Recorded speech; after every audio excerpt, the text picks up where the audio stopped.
अमरावतीमध्ये झाडांना जाहिरात फलकांचा विळखा बसलाय। जाहिरातीसाठी झाडांचा वापर केला जातोय आणि या जाहिरात फलकांसाठी झाडांना खिळे सुद्धा ठोकले जात आहेत। जिल्हाधिकारी कार्यालय परिसरात सुद्धा झाडांवर जाहिरातीचे फलक पाहायला मिळत आहेत। या जाहिरात बाजीवर कडक कारवाई करावी अशी मागणी आता केली जाते।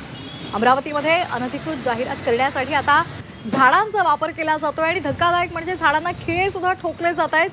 झाडांना खिळे ठोकण्यास मनाई आहे, मात्र तरी सुद्धा अशा पद्धतीने खिळे ठोकले जात आहेत आणि त्यामुळे त्यांच्यावर कडक कारवाई करावी अशी मागणी होते।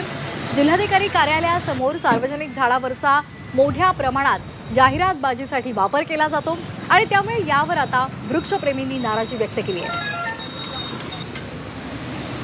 आपण हे दृश्य पाहतोय, यावर आता कुठली कारवाई होते हे पाहणं महत्त्वाचं असेल।